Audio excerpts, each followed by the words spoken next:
Hello, my name's Glenn. It's also Tilbrook. You're going to be watching Sounding Out by Yes, part of the fabulous BBC Crown Jewels series. This particular show was filmed on October the 3rd, 1971, at the Pavilion in Hemel, Hempstead, England, and broadcast on January the 10th, 1972 as Sounding Out. During the promotional tour for their classic album, Fragile, this includes interviews with all of the band's members, Chris Squire, Rick Wakeman, Steve Howe, John Anderson and Bill Bruford, talking about the albums and the songwriting process. Well, why should you be watching this? I'll tell you exactly why. It includes absolutely fantastic performances of classics like Long Distance Runaround, Yours Is No Disgrace, Perpetual Change, and are you excited already? I know I am.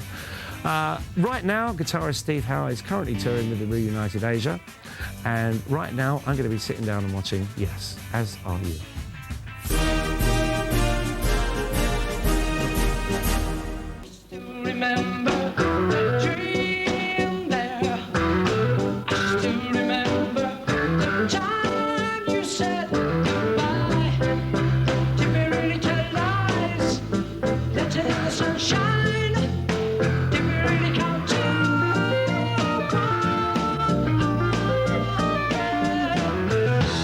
We as a group and me as a songwriter, we're both still finding out about each other, the capabilities of the band. Cold summer, listening, hot color, melting the anger to stone. I still remember the dream there. I still remember the time you said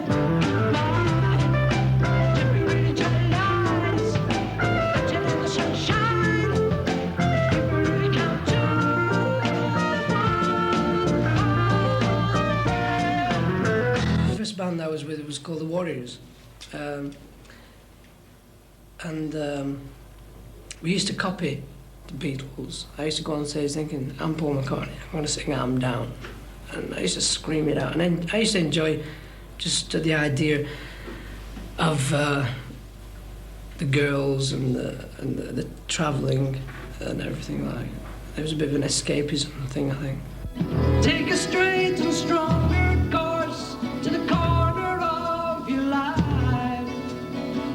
Make the White Queen run so fast, she hasn't got time to make you wife.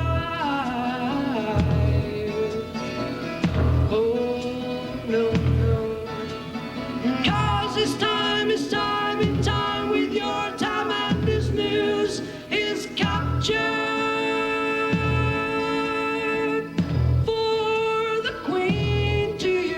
I think I work a bit backward because I write a tune and then I write the lyrics, not so much for the idea behind the lyrics, but for the sound of the words. 'Cause it's time in time with your time, and this news is captured for the Queen to use. After you've written a song and put it together and recorded it, I start to look at the thing as a whole and then decide there is a meaning to it. If I can find a meaning, and possibly people that listen to it will find different meanings. And one peculiar point I see as one of many ones of me. As truth is gathered, I rearrange inside out. Inside out, outside in, that you will change.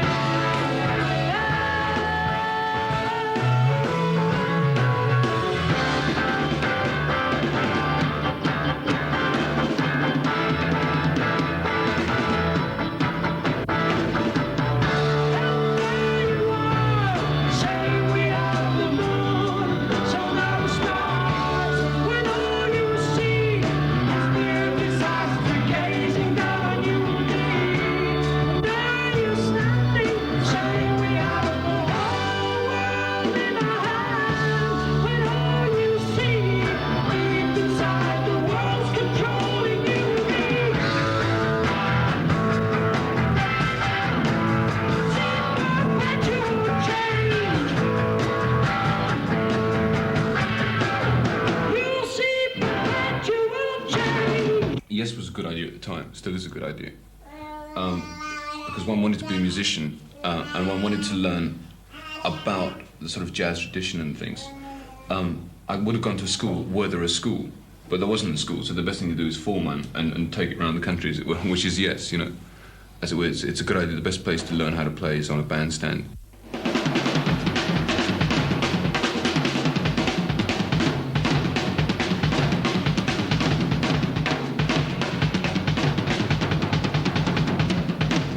I like hearing mistakes in my music because it seems to me that people are trying and that risks are being run.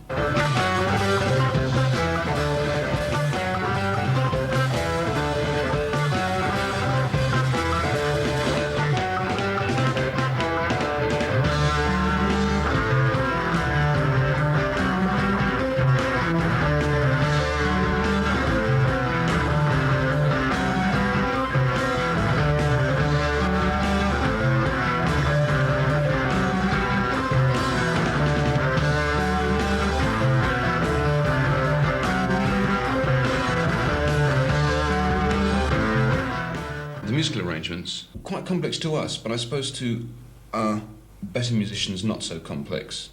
They're head arrangements, that is to say they're remembered, and you learn them while you're rehearsing them.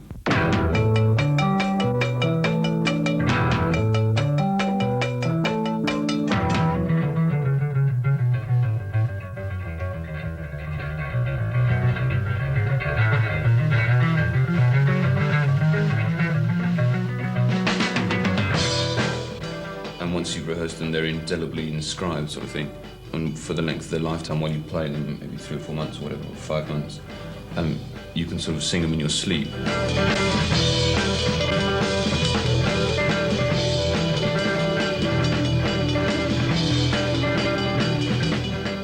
I reckon I get on stage every night alongside £13,000 worth of equipment. It takes about an hour and a half to unload the truck. Has to assemble the equipment on the stage, and about another couple of hours to set it up when it's on stage. The guitarist has a roadie and the keyboards have a roadie, and there's a guy to set the drums up and things, and then there's the lights and the sound. And assuming it all works, then the group can come and you can begin to achieve a sound balance.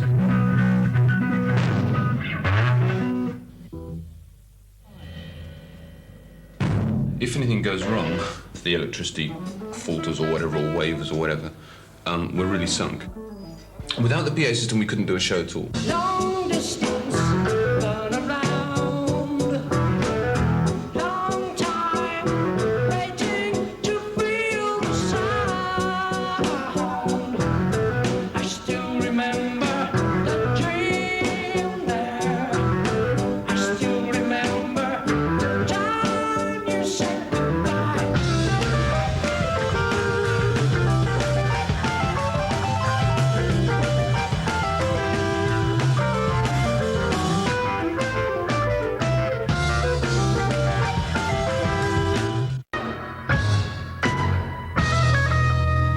It's much more fulfilling nowadays to be a bass player or a drummer, someone who's in a featured soloist, because the audiences are much more educated these days. And people are very aware, even some of the chicks are aware of what kind of strings and things are used on certain bass guitars and things like that. Love comes to you and you follow. Lose one onto the heart of the sunrise. Sharp distance. How can the wind with its arms all around me? You lost on a wave, then after, dream on to the heart of the sunrise.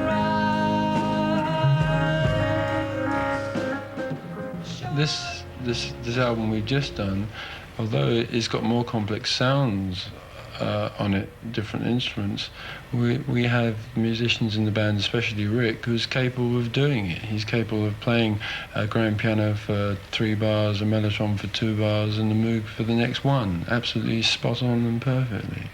And as long as one knows that the musicians in the band are capable of doing it, then nothing's too complex, really.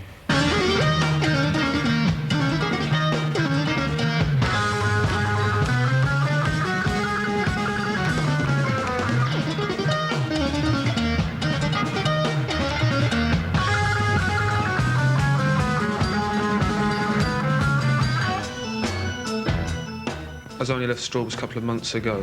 It hasn't really given me a great deal of time to stick my foot in. I did have the problem on the first couple of gigs where I'm merrily sitting at the piano going, I'm thinking I should be on Moog now, and you move round to Moog and you're playing around Moog, you think, well, I should be on organ now, and you find you're on totally the wrong instruments. And there's one bit where there's a break where I have to come in and finish one bit. I'm meant to come straight in with...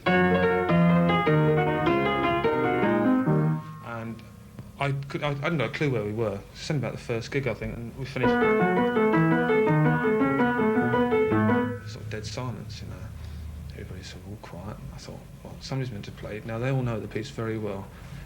So it's got to be me. Think. And then it suddenly occurred to me, and the gap wasn't very long, most probably it was only a few seconds, but it seemed like days.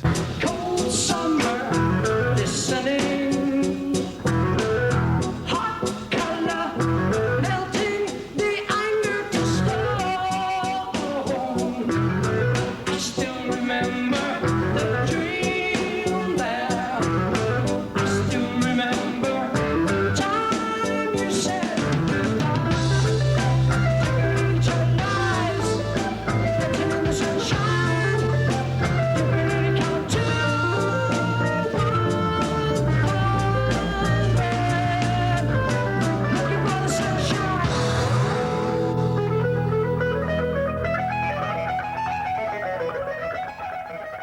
I kept finding out that the guitar was competent at every vein in music. And the most difficult one you come up against, of course, is classical guitar.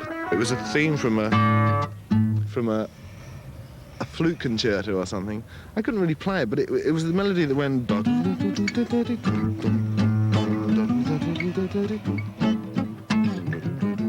just major scales, you know. And then I thought that was quite rocking. Then I got into...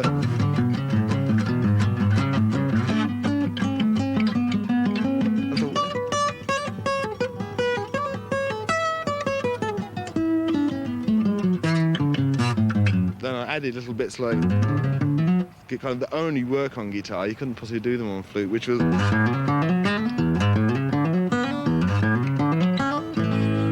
little things like that amused me, that I could just branch off and say, well, it was, you know, that was a little theme of Vivaldi's, but I had a little something I could throw in just for amusement, really.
I didn't think the sound that the BBC got was very good. I wish personally that you'd taken the sound from our console, our mix, because it's the most difficult thing in the world to... I mean, we spend hours mixing our music on record, and I think you did in fact record Yours Is No Disgrace, some of it.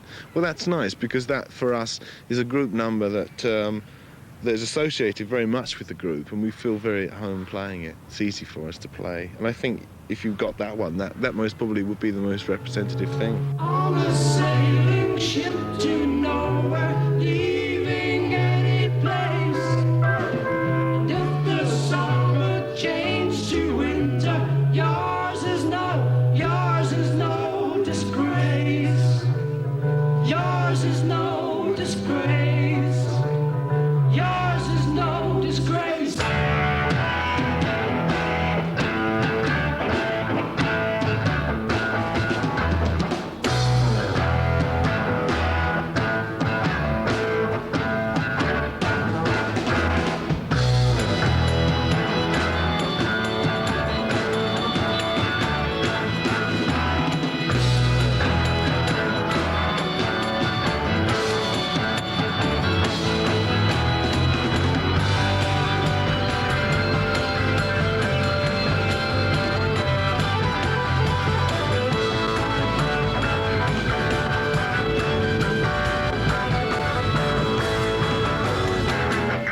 to a gig, you have a cursory look at the audience, but you know what it's going to be like, and they're almost, to a man, going to be between 16 and 20, and the young, white, affluent kids of the particular town you're in, they're all going to have long hair, they're all going to be wearing slightly tattier clothes than they need to wear. I start to think about the young kids that start watching us and pick up a guitar. Now, what is their music going to be like in, say, 10, 12, 14 years? It's going to be really incredible. There's going to be some really good things coming up. I don't think we can start to think what the music will be like in 15 years' time.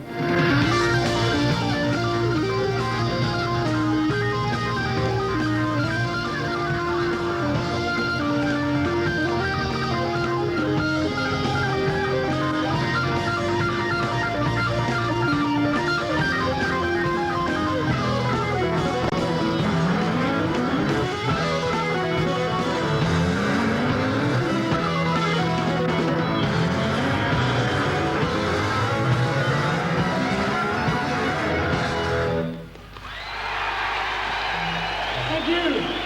Good night. See you soon. Thank you again for making it tonight. Thank you. Thank you. It's really beautiful. Thank you. Very nice. Thank you.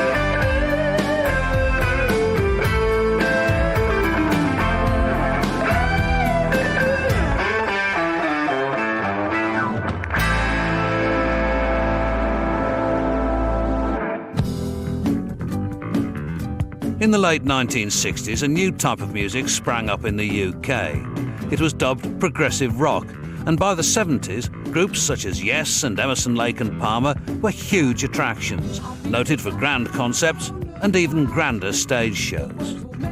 The bubble burst in the late 1970s, when these bands were accused of being rock dinosaurs, but they survived and were given a new lease of life in the 80s and 90s. This is the story of some of the biggest bands of the progressive rock era. Take a good look at yourself and tell your mama she'd only tell you that she told you so. The life you're leading, she won't believe the riches of life we all know.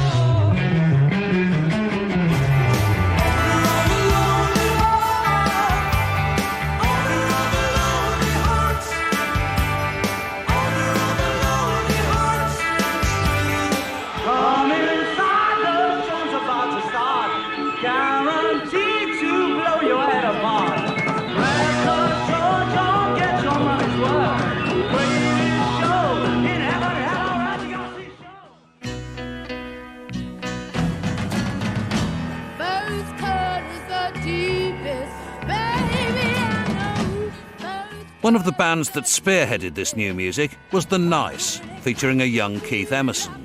But their origins were far from the sounds of progressive rock.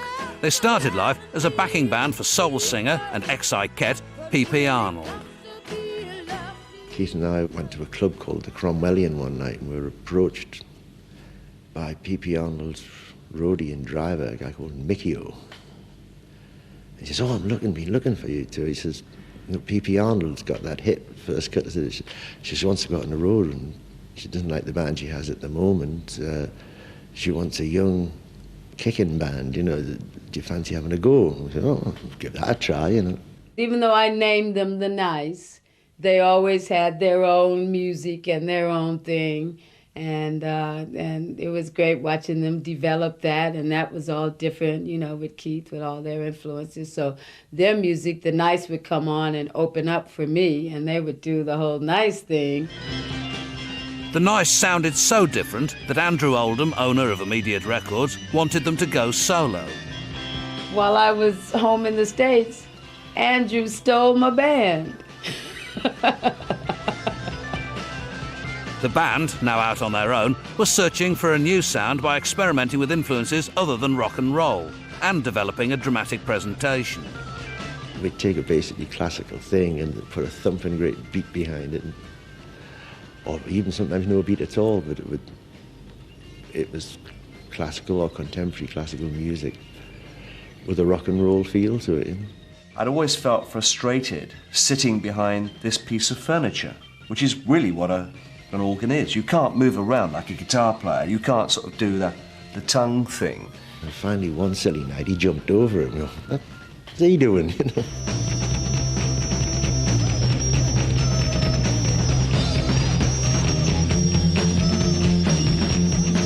The fight broke out in the audience, and there's all these French guys smashing shit out of each other. And I joined in, and I really, with the Hammond organ on stage, I started shaking it. And exploded, and boing, you know.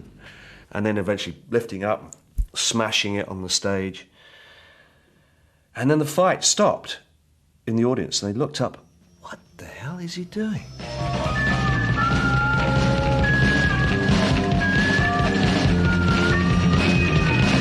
And then came the knives, and he kept rhythm by throwing them into his Leslie cabinet, as well as revolving amplifiers that Hammond organs had.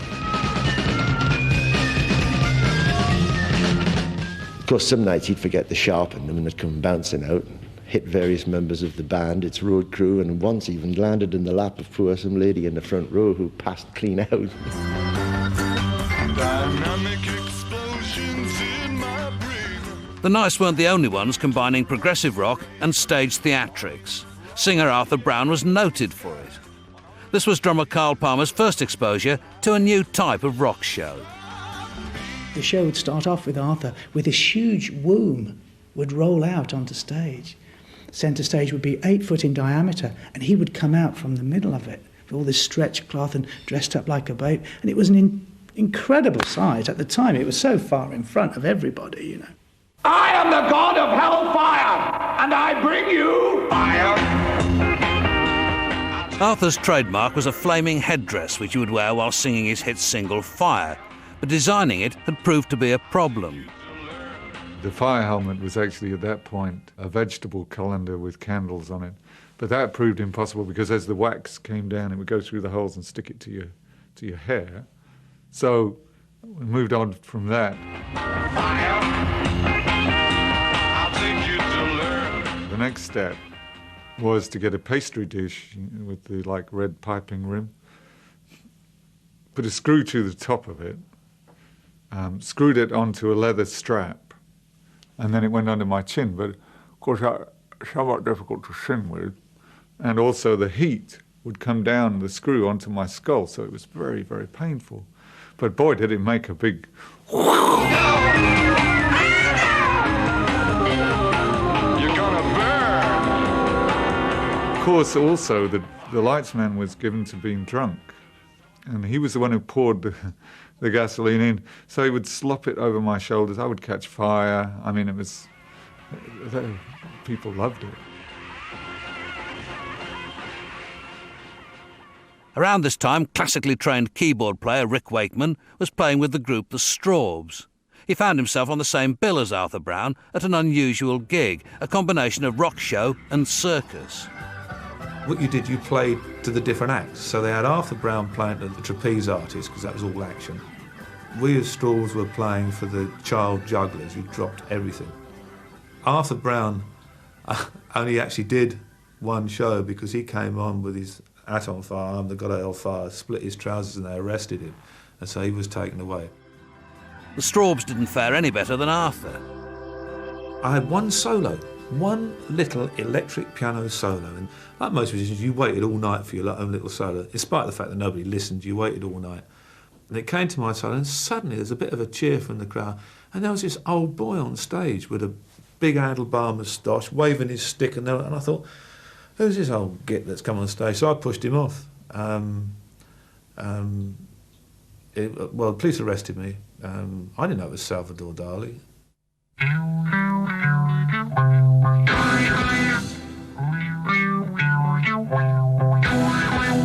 The progressive movement was beginning to build. New bands were springing up, keen to experiment with psychedelic music.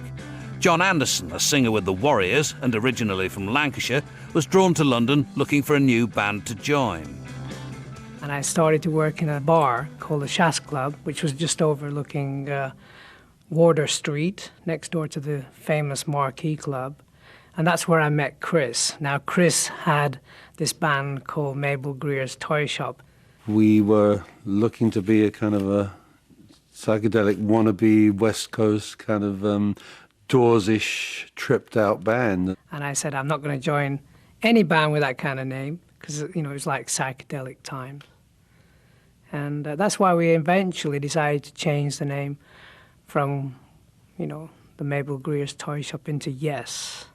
If there ever was a kind of a blueprint for the band, it was to be able to come up with a band that was good instrumentally. And, you know, we used to watch Keith Emerson's band, The Nice, play at the Marquee Club, and we were impressed by their musical ability. And so we wanted to have that, but we also wanted to have the vocal harmony aspect. We weren't interested in trying to make sort of pop commercial records because there was enough going on in that world. And I think I was about 27. I felt I was too old to be in a pop band anyway, you know, and I was too small. Step out in the night when you're lonely, listening for the sound city ears don't hear. I know you cross Xavier with every step that you step, but I know a man who walked miles for you. The lineup of the band was quickly settled on, and driven by John Anderson's ambition, Yes began to make a name for themselves.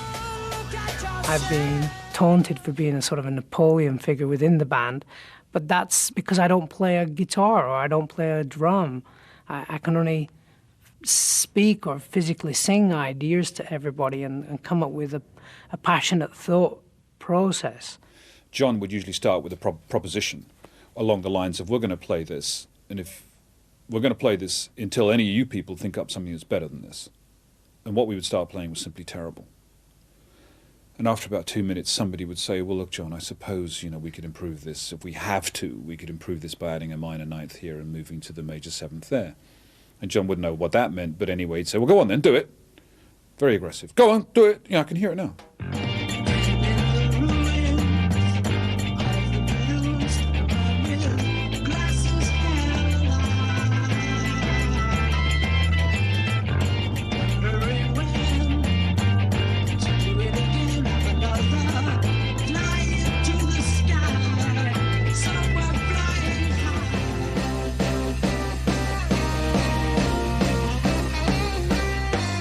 The Nice, by now, had recorded what they described as the world's first instrumental protest song, a version of America from West Side Story. We played it at the Royal Albert Hall. The event was an anti-apartheid thing, at which the American ambassador was going to be present. So we did America, and we reproduced on stage with blank paper and aerosols the Stars and Stripes, and then set fire to it.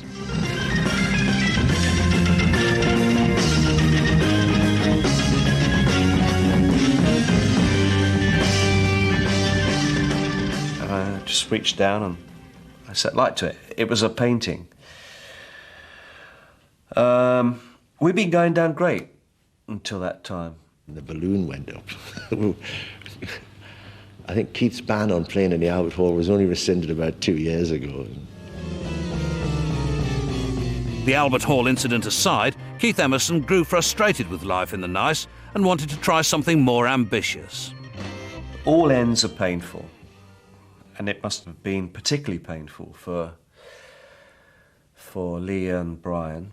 Keith just woke up one Wednesday morning and decided he wanted to do different things with different people, and that was that. It was gone. You know. Brian had a bit of a shock, really.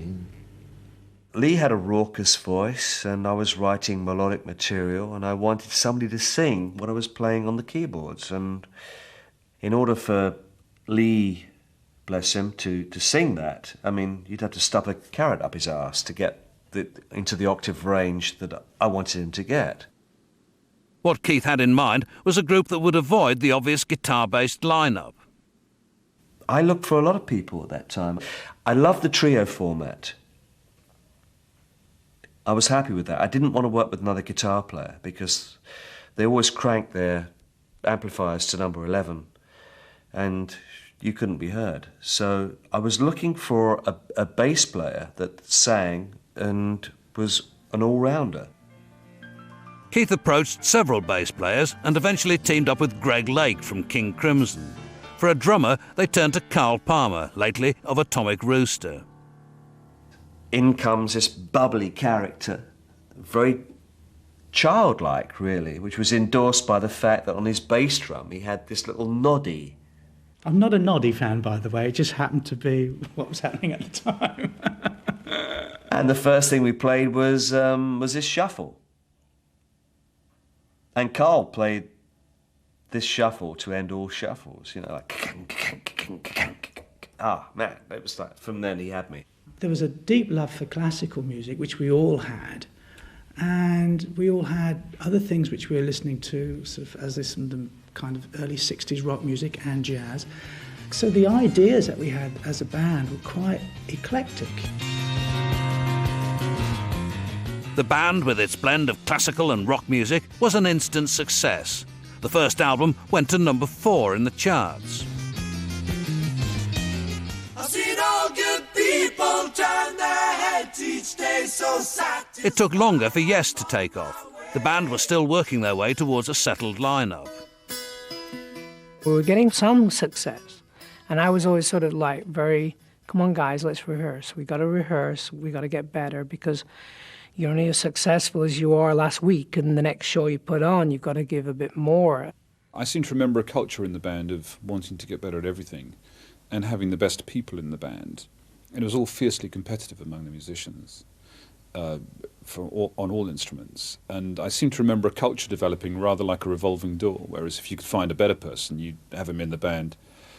You know, there was no employment rights here or severance pay, redundancy money. We didn't have any of those notions at all. You know, if you smelt there was a better guy down the street, you know, who covered a wider material, had a better fuzz box, he was in, the other guy was out. The first guy that was out of the band was guitarist Pete Banks, replaced by Steve Howe. We were quite surprised. I think we all were a little bit shocked because, you know, I got in there and we started playing. It was very good. I mean, something was very right about this.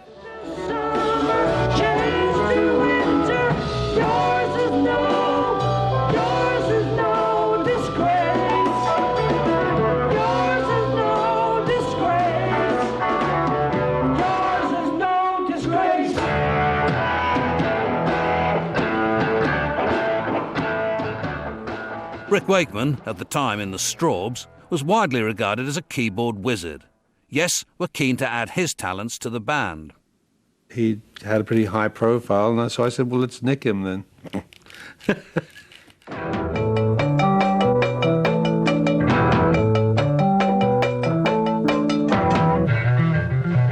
I remember the very first show we played.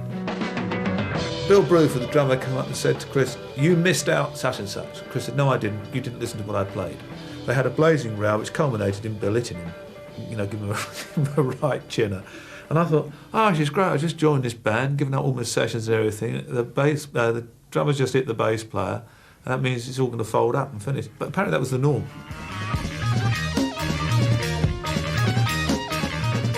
There was a sort of new ideology that keyboards could actually bring more to the band than just the organ and the piano. There was string sounds, there's choirs and various other sounds. And these were the sort of colours that I started to feel very strongly that Yes could reinterpret through rock and roll, put it on stage and actually perform mini symphonies on stage. That's what I started to dream. As well as his symphonic ambitions, what characterised Yes's music was John Anderson's highly distinctive lyrics.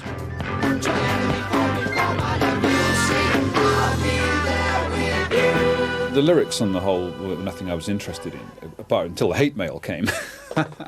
Until people said, what on earth is this guy Anderson singing about? He wrote lyrics that nobody in the world could understand. I was concerned whether John understood them, actually.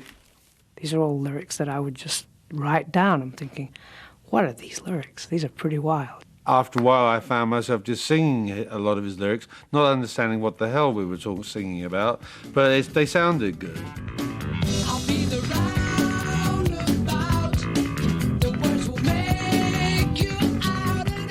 The album that really marked Yes's emergence as a major band in the UK and US was Fragile. It spawned the unexpected US hit single Roundabout. The big test for the band was to follow up such a success. Let's not go and try and make another Fragile, because once you've made something that works, you can't really go back to that to revisit it, because then you're stopping. You just start getting into the, okay, we've got to have another hit record. So what we did, we just jumped into Close to the Edge, which was a 20-minute piece of music and two 10-minute pieces of music.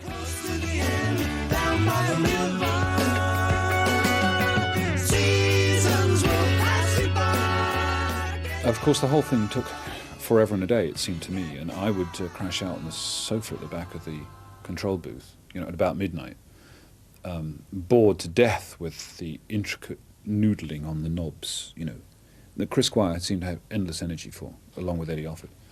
And I'd wake up at about 4 a.m. and they'd still be there, still doing these small, fine adjustments and editing for the 19th time some cymbal note to some bass drum note.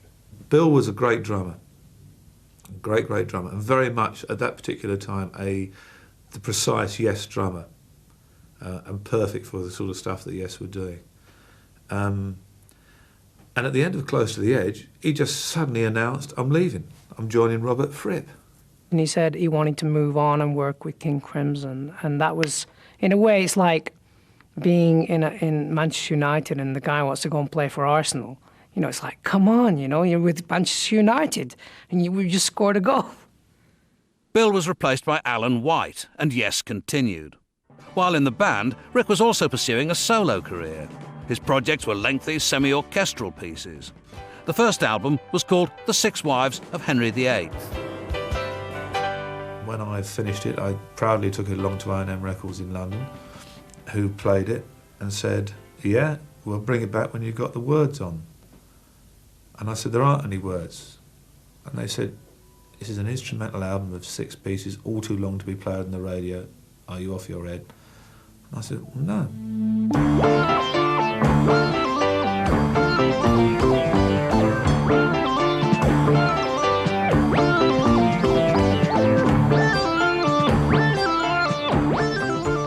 Every review, with the exception of about 2, stunk. I mean, Melody Maker reviewed it and said it was ideal for people who wanted to get out of a lift quickly.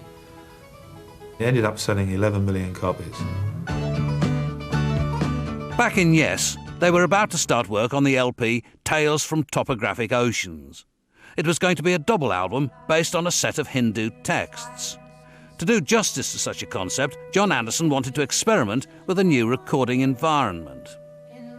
I wanted to record it in the middle of the woods. It was to do with the earth, it was to do with the ancient and revealing of all that is, and trying to remember where we're from, why we're here, and various other, the ritual of life. So I said, why don't we pitch a tent in the middle of a forest and run wires and record in the middle of the forest, especially midnight when the owls are out and the wind is howling and we're making... John, get a life. They decided instead to record in Willesden, North London. But John had not given up on the idea of creating a rural environment. It was like a farmyard. There was like white fences. I mean, the amps were all on hay and things like that. My keyboards were all on bales of hay. I had the only keyboards that had to go back for repair because they had earwigs and animals and things and worms crawling in them. But the classic of all was there was this huge full-size cardboard cut-out cow with an electric motor with a tail that went up and down and udders that went up and down, and that was there in the middle. It just looked like a complete farmyard.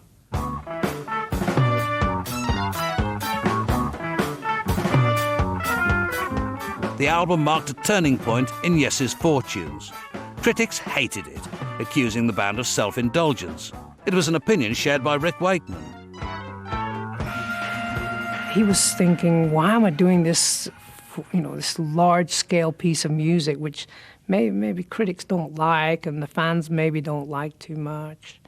And he started to waver, and then the band started. It was like a boat going like this through rough waters for about 2 years. I went out and did the tour, and I really tried very hard, but it was. I mean, to me, it was about as exciting as a, as a wooden chair tester with piles. I think every night I said, please get the second movement of Topographic right, because it's his keyboard solo. Please get it right. Why don't you just learn it and please get it right? I must have asked him a dozen times, and he just could not come to terms with what he played on the album. So he didn't perform it as we all understood it to be from a musical standpoint. That became a problem that he wouldn't face, and I kept pushing him to face it all the way through the tour, to the point they said, John, I've had enough of you, you're driving me crazy, I'm leaving. And I said, oh, sorry, I didn't mean... Of course, it's too late. I'd pushed him over the edge. Rick left to be replaced by Patrick Moraz. By now, ELP, like Yes, were a major stadium band. Excess in both the music and the presentation was the order of the day. The band felt they were at their creative peak by the time of their LP, Brain Salad Surgery. Welcome back, my friends, to the show that never ends. We're so glad you could attend. Come inside, come inside. It was one of those great periods in the life of Emerson, Lake and Palmer where one was being experimental, and nearly everything you experimented with, whether it be the electronic drums or backwards tape or whatever we did at the time, worked and sounded great to us.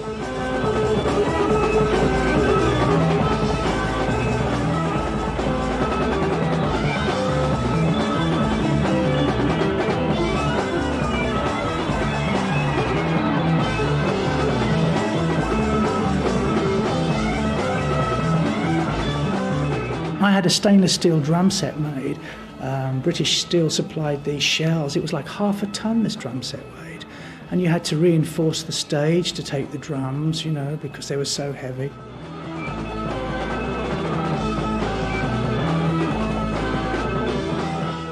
Yes, it was larger than life, that's for sure. To have 3 articulated trucks with your names painted on the top of them, that was considered to be really decadent. This excess was eventually to lead to the band's downfall. But in the mid-1970s, grand concepts and stage designs were common in the world of prog rock. Rick Wakeman, since leaving Yes, had pursued his solo career. His album, Journey to the Centre of the Earth, had been a big hit, but the effects of touring and lifestyle brought him close to death. I was under pressure to produce a new album. I was an extreme party animal, and basically after the performance of Journey to the Centre of the Earth at Crystal Palace Bowl, that's when I had a heart attack, and I was flat on my back. I can remember the doctor and my management, the record company, all standing around the bed and saying, right, your career's over, that's it, you're finished, you've got to retire. 26 or 25 I was. So you've got to retire, do no more work, do nothing. Rick ignored this advice and started thinking about his next project. Not commonly known was I'd written most of King Arthur in hospital. Even though it's about the myths and legends of King Arthur and the Round Table, it's extremely autobiographical. There is an awful lot of me that is interwoven into both the words and the music. Because I did come out wondering if it would be the last thing I would ever do.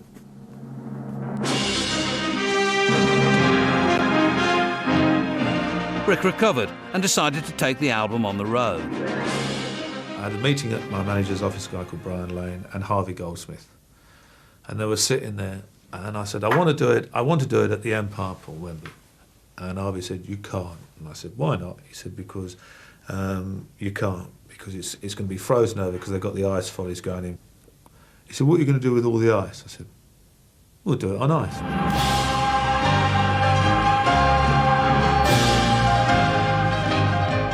People thought I was absolutely mad, but it's still the thing that people remember. Because of the ice, we could only seat 9,000 a night, so we had 27,000 people in there. But if I could have a pound for the other 100,000 who said they saw it, it would be wonderful. I'd love to do it again.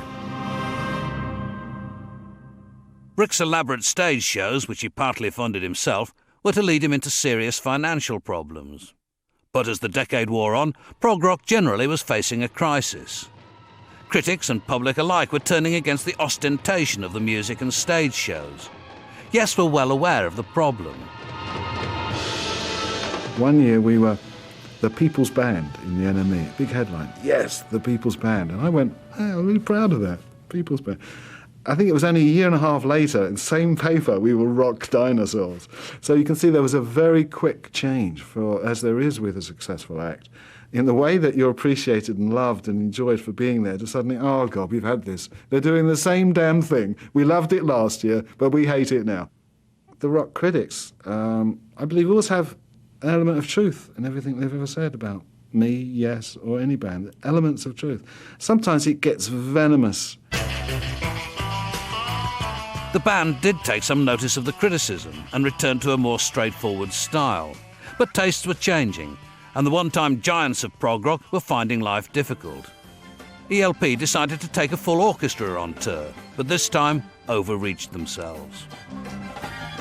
It was successful. People came along to see it, but it was costly, and we couldn't play in any bigger places. And it just, the mathematics, the economics of it weren't worked out accurately. And if there was one empty seat, it would make a difference. I remember we got to probably the 10th concert, and we called the orchestra into a room, and we said to them, we can't afford to pay you anymore. In actual fact, we had to go on tour after that to pay for the cost of that orchestra. We went on tour for about 4 weeks as a trio because it cost so much. Having had a taste of playing with the big sound, and it was limited to just the three of us again. I mean, I just lost hope, really, I think, for a time. We didn't actually sort of say we're going to break up. We didn't have a fight. We didn't sort of fall out with each other. We just went away.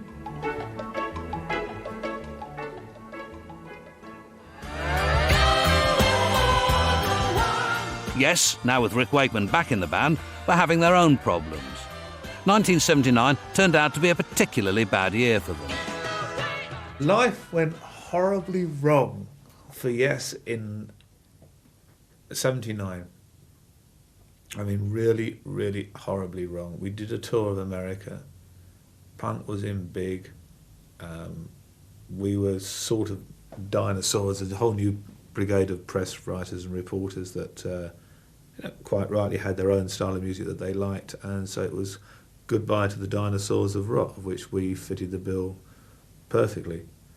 We went to France, to Paris, to record, and John and I had written a lot of songs together, and there was a lot of animosity amongst the other members that John and I had written a lot together, and basically they never turned up at the studio. Me and Rick started drinking Calvados because the producer and other members of the band weren't turning up on time. So we just go to the bar and... John and I must have done a bottle of this stuff. And it can also make you quite depressed. And John and I got really quite depressed and found crying on each other's shoulders. And John saying, this is not the band that I love, this is not the band that I want. And I'm going, I'm with you, John. I think we'd lost respect for each other. So it's a very simple process. We'd all lost respect for each other. And then we broke up.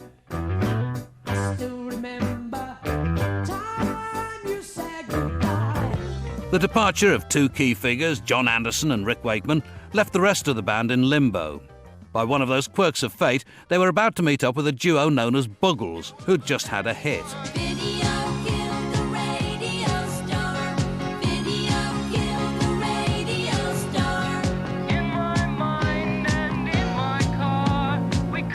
About 6 months in, after, having this huge hit with Video Killed the Radio Star, Jeffrey and I decided that we needed a manager, like acts generally do. They signed with Brian Lane, who also managed Yes. Soon, the two groups were working out of the same office. I think they were a bit directionless because they were just rehearsing as a three-piece, and they were recording, actually, in a studio in London. And, you can only go so far as a rhythm section. Trevor Horn and Jeff Downes were both big fans of Yes, and when invited to Chris Squire's house, Trevor took the opportunity to offer him a new song. At some point in the evening, I picked up a guitar and said, you know, I've got a song that might be quite good for Yes. I was sort of hustling a bit. I played him a bit of a song. And he said, wow, when you sing, you sound a little bit like John Anderson. And then he said, why don't you come down to the rehearsal rooms and let's try the song. So I said, well, will John Anderson be there? He said, maybe. There was Alan and Steve and myself without a keyboard player and a singer, and essentially that's what the Bugles were, and we were in the same office. So although when I first when I said, well, look, this is obvious, what we should do is get together with these guys that obviously know how to write a good tune. Somebody suggested that we should go in and record it. And I was still saying, where's John Anderson? What's happening? Where's John Anderson? Because he's obviously going to have to sing it. It was around about then that I found out that in actual fact John Anderson had left the band.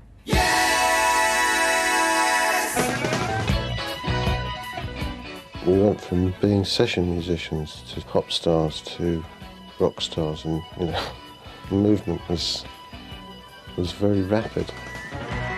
Yes had been booked to play a major tour of the States, but Trevor felt uncomfortable in the role of the singer in this lineup. I agreed to do it really because I thought that, you're being stupid.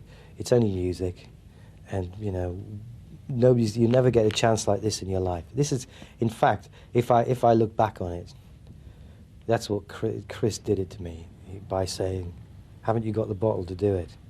Well, Trevor Horn was very, very nervous. I mean, I have to say, to this day, he did a remarkable job, considering that we were, he hadn't really toured on that kind of a level before, and then all of a sudden we were doing 4 nights at Madison Square Garden, which had been sold out for the last 6 months, and prior to people even knowing that John had left. They made me sing high like John Anderson.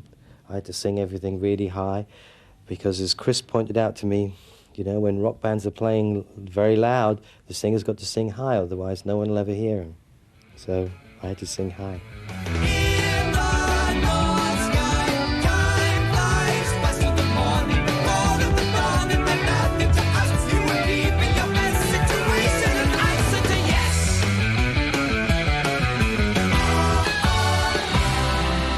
Alan, Chris and I just felt we're perpetuating something, and it's going on exactly the same, even though John Anderson's not there, even though Rick Wakeman's not there. It's the same, we thought, until we got to England, and in England the people started saying, shouting stuff out, Because there's quite a lot of silences in Yes's music.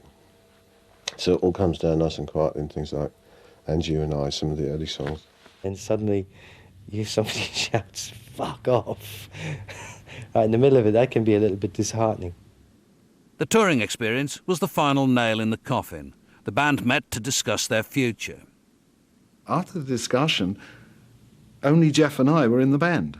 I mean, I can't tell you what was said in that discussion, but a discussion went down and 3 of them left, and Jeff and I sat there and said, well, we've got Yes. And he looked at me and said, yeah, well, I've got to do the next Bugles record now. So I said, well, I don't know what I'm going to do. He said, I felt like I had the whole of Yes to myself if I wanted it, or would I do it with Jeff? I just didn't want it. I mean, I'd had 10 years of chopping and changing members, and suddenly everything stopping, to me, was the only kind of peace I could relate to. So Yes went into limbo. Steve Howe joined up with Carl Palmer, Jeff Downes and former King Crimson and UK member John Wetton to form a prog rock supergroup, Asia. When you've got 4 people from well-respected bands, it's not like the old days of, the band growing up together, going up the M1 in the back of a transit. It wasn't like that. This was a band that there'd be, an Aston Martin, a Porsche, and a Rolls Royce outside the rehearsal rooms. Asia was very. We've all been there, done it, got the T-shirt type of band. Nobody really wanted to listen to each other to anyone else because we all felt that we knew. The intention for Asia was really to be a very efficient, successful band, with a crossover between progressive rock and pop. The album was a massive success in the US. For Steve Howe, it justified having broken away from Yes. Why Asia was so important for me was it was without Yes. You know what I mean? It was like my own sort of opportunity to say, well, actually, guys, I've kind of made it without you. It took me by surprise. I didn't know how successful it was going to be. I think it took everyone by surprise. We were booked into colleges and little halls, and by the end of the first tour, it was obvious that we were going to do a lot bigger than that. With Asia being, a progressive rock band, it was about the amount of gear you could have on stage. And Steve used to have probably about 50 guitars, and John Wetton used to have about 10 basses. That was the image, really. It wasn't about, what you looked like or anything like that. It was a display of gear.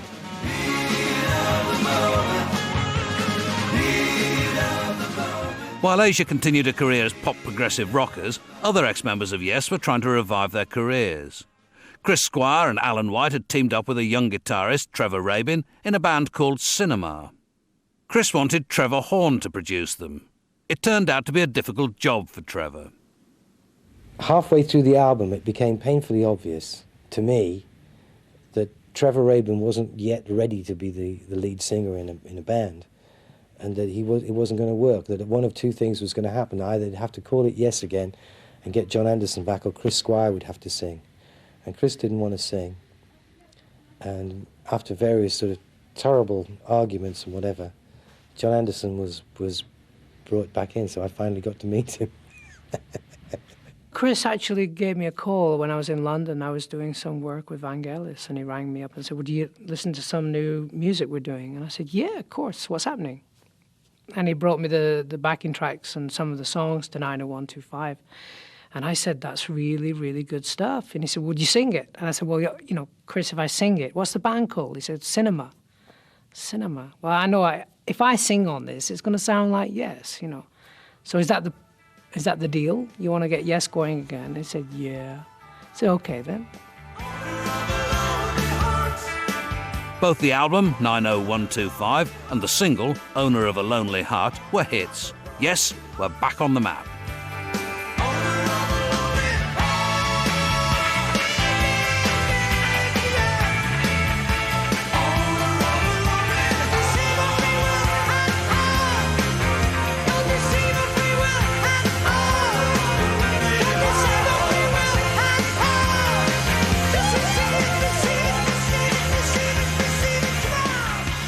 It meant the band was Yes again, although it was never quite the Yes that it was before, because John wasn't ever quite in charge again, because Trevor Rabin was much too forceful and had written the hit song.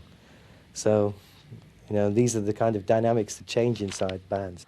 It's as though I'd been pigeonholed as just be the singer, John, and don't make waves, and just be happy to be in the band and get your check at the end of the day, and don't make waves. You don't want to hear what I got to say? Oh, okay.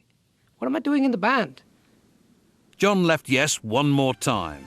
In the mid-1980s, ELP reformed. Carl Palmer was still in Asia, so the band got noted rock drummer Cozy Powell to replace him.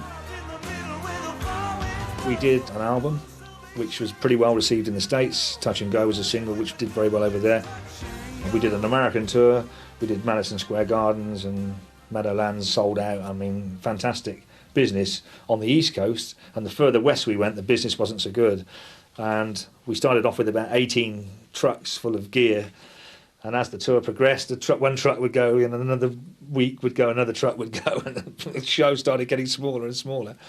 But it was great fun, but in the end, egos again. Keith and Greg, at that point, whether they like each other now, I don't know, but they really were going through lots of personal problems. Muggins is stuck in the middle of these two. When that fell apart, then I really was disillusioned. By this point, I thought, well, I'm running out of bands here. There's not too many left. So ELP folded again. At the end of the decade, 4 ex-members of Yes came together in a band called Anderson, Bruford, Wakeman, Howe. This led to a legal wrangle with the current lineup of Yes. While we were doing ABWH, you had Chris and Trevor and the management trying to sue us for applying the name Yes to who we were. When we toured Europe, the promoter actually changed the whole way that the writing was written, and it was called An Evening of Yes Music Plus with Anderson, Bruford, Wakeman, Howe. And it ended up looking like Yes with ABWH. Because we have 4 guys in the band that used to be in Yes. So we never said we were Yes, but the record company did. So. Every time we played a Yes track, it was like ovation. And we did a few, we did ABWH, a couple of Yes. And then we did the song And You and I.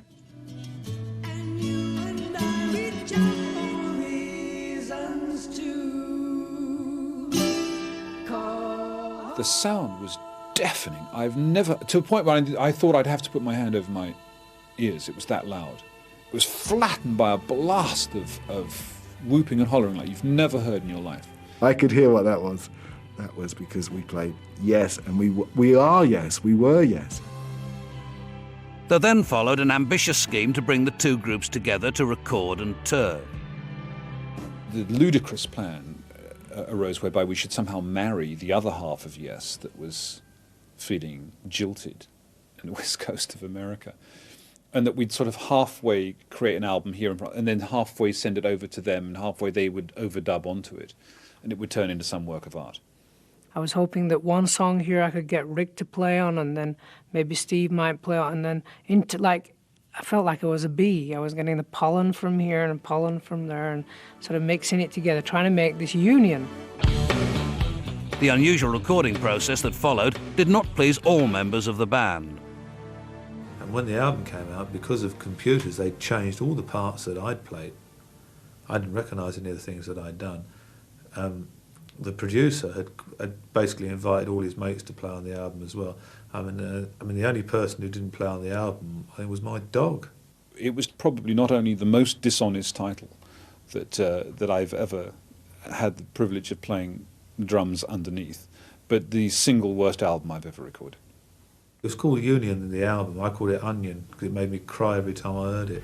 It doesn't rain, it doesn't rain, true. Having said all that, we got together and went out and did a tour. That was my most enjoyable Yes tour that I've ever done. It was absolutely fantastic. It was nostalgia rules okay. Master of light, of your chance has exist. Must deny it, in all its ugly mode. Oh, closely guided plan. Yes, awaken in our heart. Master of soul, set the touch on the perishable you. Cast away the naughty contacts with all the fear. Be honest with yourself. This reunion lineup was not intended to last beyond one tour. I can't go on indefinitely with the same 4 guys that I grew up with, which I think was what you were supposed to do in rock music. You were supposed to somehow slit your wrists, mingle blood, stay in the same group forever, achieve a huge bank robbery style success, and then retire to grow vegetables. That was not what I had in mind at all. Other Yes members felt differently, and the band continues to play and record. I'm still amazed that I'm making music. I'm still amazed that we're still together, trying to get it right. I think, as a whole, the members of Yes have coped with the, what is nearly 30 years of success now, but pretty well, actually. I don't think anyone's really gone quite that far out, though we've had the occasional sound engineer that's taken a little, excursion. I went to do an interview once and somebody said, we think all the stuff you do is pompous, it's overblown, it's just full of unbelievably fast runs, and I went, yeah, it's right. It's good, isn't it?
story of Chicago rock band Wilco on the brink of greatness in 2000, only to find themselves without a record deal and two of their original lineup just a year later. That's Storyville on Friday at 10:30. Next tonight, artist John Keane goes to Jenin 6 months after the Israeli incursion, and the Moment Cafe, scene of a devastating suicide bomb. Searching for the truth in a moment.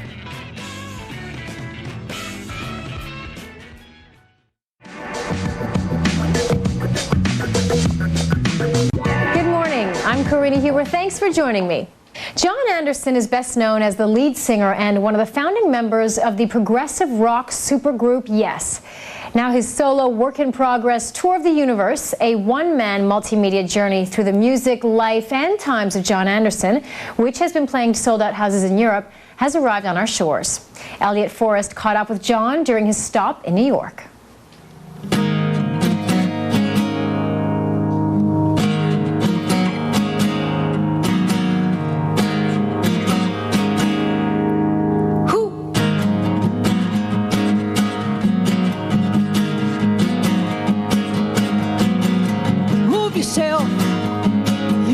Living life, never thinking of the future. Prove yourself. You are the steps you take. Take your chances, win or loser. Be yourself. You're every move you make. You, and that's the only way. Shake yourself. You're every move you make. So the story goes. Owner of a lonely heart.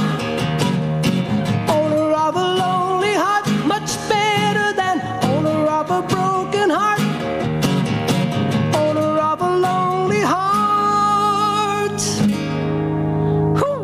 Say you don't want to chance it. You've been hurt so before. Watch it now, the eagle in the sky, how we dancing one and only. You lose yourself, no, not for pity's sake. There's no real reason to be lonely. Give your free will a chance. You've got to want to succeed. Hey, owner of a lonely heart. Owner of a lonely heart. Much better than owner of a broken heart. Owner of a lonely heart. Owner of a lonely heart. After my own indecision, they confused me so. My love said never question your will at all. In the end you gotta go. Look before you leap, and don't you hesitate at all. No, no.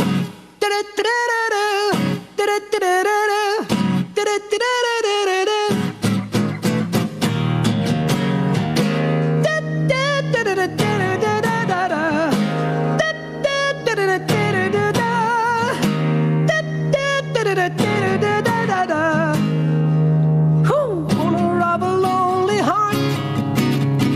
Owner of a lonely heart. Much better than owner of a broken heart. Owner of a lonely heart. Sooner or later each conclusion will decide the lonely heart. Yes it will. It will excite, it will delight, it will give you a better start. Don't deceive your free will at all. Don't deceive your free will at all. Don't deceive your free will at all. Just receive it. Receive it. Receive it in your heart and soul. Receive it. Receive it. Receive it in your heart and soul.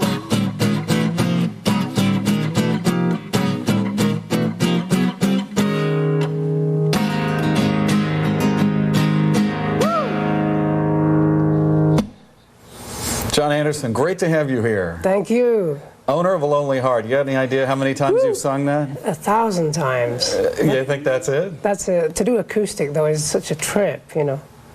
You have been fronting Yes for so many decades, and now you're on a solo tour. And when we say solo, this isn't you and another band, not Yes. No. This is really a solo tour. One-man show. How did you come up with this? Well, I've always wanted to do one-man shows forever and ever, and I remember going and seeing Laurie Anderson great. Great and, person. Great performer. Randy Newman at the piano. It's Right. just amazing feeling to see one person just pulling it off for an hour and a half anyway. And a few years ago I got a MIDI guitar, which is very modern, where you can play the guitar and you get rhythms with it. You plug it into you know, keyboard sounds and drums and flutes and woodwind and even orchestra sounds, and I get away with it. So the technology, to a certain extent, allowed you to play all that and to be able to do this on your own. Yeah, because, you know, there's only so long I think that the audience will just enjoy me singing with the guitar, and I think I've got to give them some other music as well, and it helps with the song. It actually, you know, colors the song as well with sound effects and things like that. So it's a couple of Yes tunes and new tunes as well? Yeah, some new songs, half a dozen Yes songs. I got to do Yes songs. Some John and Vangelis songs. We did 4 albums, so there's about 2 or 3 of John and Vangelis, and the rest is just some new songs. You've called Vangelis a mentor. Tell, for those who don't know, who he is and what he's meant to you. Well, Vangelis Papathanasou, I met him in '72 in Paris, and one of the great musicians. And he just told me, you know, music is free, and just play music. Don't think about it. Don't worry about it. And he could play any kind of music. The DVD, by the way, is called Tour of the Universe. That's the name of the tour as well. Yeah, it's a big tour. Do you get to leave the planet, Tour of the Universe? So. At least every once a week. I hope so. And what do people see? You commissioned some visuals as well. Yeah, well, the idea of a show for me is a visual experience. So I have a screen behind me, and we project some computer animation from 2 or 3 friends. And they actually work hand in hand with the MIDI guitar, so it's all connected to the MIDI system, so the colors change when I'm changing chords and various things like that. So it's sort of part and parcel of an entertaining evening, really. And you tell some stories. Tell stories. Where do you take us? Well, you know, when I first met Vangelis, for instance, and when I wrote a song, a Yes song, and what it was like to write the lyrics and what was I thinking, because somebody said to me last night, we did a show in Philly, when are you going to write a book that explains your lyrics? I said, that's not a bad idea. So I could do my lyrics and then explain what I'm trying to say next to it. We'll do a sort of, it'd be kind of cool to do that, you know. So I talk to the audience about how a song comes about, and one of the songs that I do is White Buffalo, which is a new song about an Indian prophecy, an American Indian prophecy that happened in 1987. The white buffalo was born in Wisconsin, and their prophecy said that when the white buffalo came, it would raise the consciousness of the world. And of course, in 87, 88, you had Solidarity. 89, the Berlin Wall came down. So it got me thinking. So I wrote a song about that.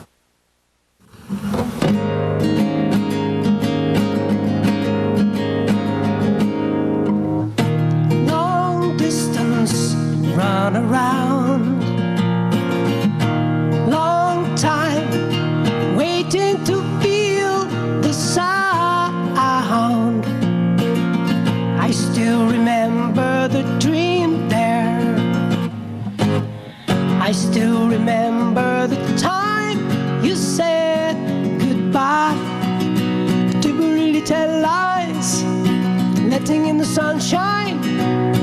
Did we really count to 100? Cold summer, listening. Hot color, melting the anger to stone. I still remember the dream there. I still remember the time you said goodbye. Did we really tell lies, letting in the sunshine? Did we really count to 100? To 100? To 100? How do you stay relevant? I mean, so many guys who started when you started either become nostalgia bands or we don't hear from them anymore. What are your thoughts on that? Well, I don't think about it probably, and I still think that I've got so much music to come out of me, and I've got tapes and tapes. I've got a big trunk of tapes of songs and ideas that I said to myself last year, I've got to start going in there and realizing all those ideas. And once you start worrying about if you're current or not, that's a dangerous place to go, you know. And even when I listen to the radio these days, and it sounds, the music that I hear is very much like the 60s. It's very interesting, you know. So I don't think about it too much. When people hear your voice, and when it's often written about, they call it one of the most recognizable voices in rock. What do you think when you hear that? Well, I love that, because I was never so much a rock singer. I think I went through a rock singing phase in the late 60s, and then I joined Yes, and I got more into the folk side. So I was very lucky over 20, 30 years with Yes to be able to not sing and wear my voice out. I think my voice has actually sustained itself over the years, and it's a alto tenor voice, and I just feel so lucky. I think it's because I enjoy singing. You know, it's not a forced thing. I just love singing. The DVD, John Anderson Tour of the Universe. You're on tour as well. People can find out information at johnanderson.com. Yeah, we got 10 more days. 5 more, 6 more days. I think we finished the day before Thanksgiving in Chicago. Thanks for being here. Thank you so much. Pleasure to meet you. Thank you.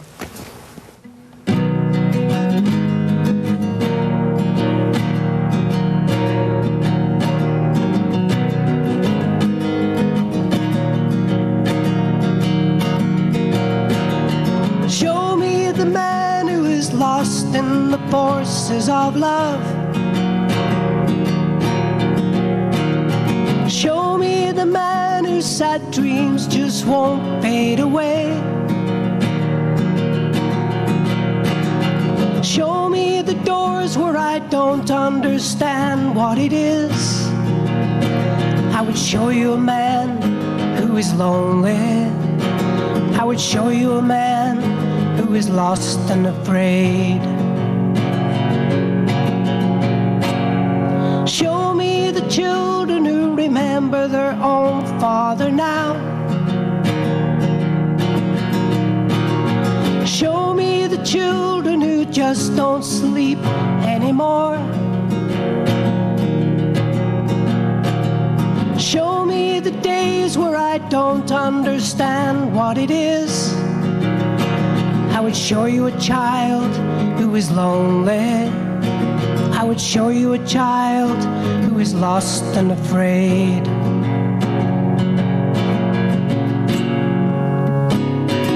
Everybody seems to lose their sense of what they believe in,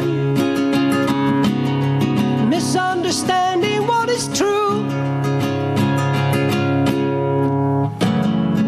Anyone in love can realize that all that you need is to be good to yourself.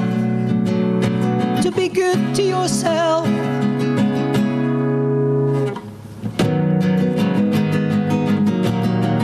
La la la la la la la.